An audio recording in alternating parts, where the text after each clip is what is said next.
Cameron responds to Jello and says that he's never seen a basketball player that's had CTE before. So Jello thinks that he's a colder rapper than Cameron, which is like crazy. He has one song and he's already letting it go to his head. But Cameron has stayed on his head top paws, saying he's a horrible, basketball player, this and that. So Cameron can't be too mad. He says, I saw this is the first time they're defending me in the Shade Room comments, but, he has CTE, so it is what it is. Then we got 50 Cent keeps the pressure on Big Meech. He vows to do this Tammy Cowins documentary. This is the assistant of Big Meech that Blue Da Vinci introduced to Big Meech when he got locked up. She was to handle his day-to-day, and Blue Da Vinci was smashing her beforehand. Yeah, like a couple months prior. Now, there's allegations that, Big Meech used her to try to cut his time. He would be a third-party cooperator, and she would be dealing with the feds, and he'd set people up. That's possible. I mean, it looks like that in some paperwork. Some guy named Suarez that Big Meech was locked up with, it was almost like they were trying to set him up on a case. How did she meet the agents she was working with the very agents that were chasing Big Meech, how, the whole thing doesn't make sense. How does she just stumble across these agents and start working with them? And then where she messed up at for cutting Meech time is smashing the agent that replaced Jack Harvey. There was another one after that she ended up a Cromer. His name was Cromer, and she ended up having sexual relations with him, and that got revealed when they went through her phone because she was a confidential informant, and they saw, explicit photos and stuff of them. But yeah, Big Meech's legacy is pretty much toast. Some people are trying to defend him, especially this guy right here, which I won't name, because he's just a Ja Rule fanatic. He says, we're mad at you about the Ja Rule thing, man. We could have been having great Ja Rule music now. Nobody misses Ja Rule. And he's been making music, and if you wanted to support him, go buy his albums, okay? Nobody's buying them. Nobody cares because they're just not that good anymore, right?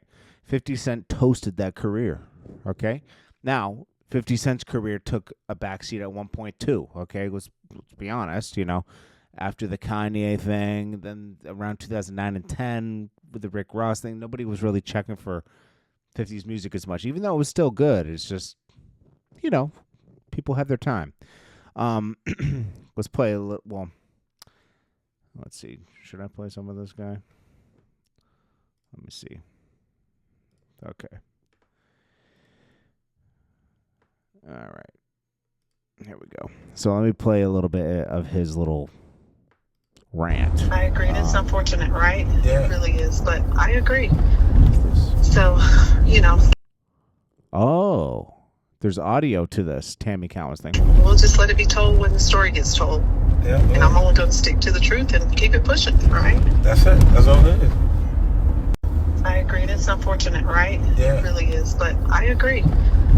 So, we'll just let it be told when the story gets told. Yeah, and I'm only going to stick to the truth and keep it pushing, right? That's it. That's all it is. Okay. Let's talk about this guy right here. He's defending Big Meech. Hey, 50. We getting tired of you, bro. No. We getting tired of you. And someone has to tell you this. Bro, you are becoming a bitch. You are becoming a bitter baby mother. Curtis Jackson is officially a housewife.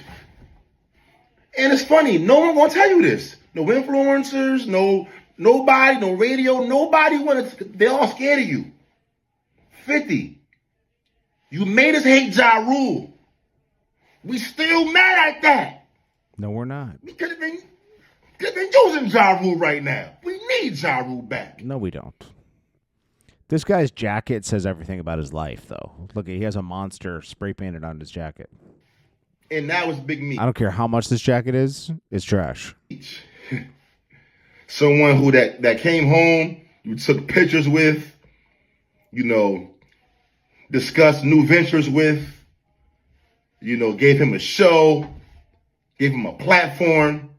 But because he came home and didn't kiss your ring and didn't only get money with you, now he's all of this. Maybe he is. Maybe it's not. But I don't think a man like you just found that out.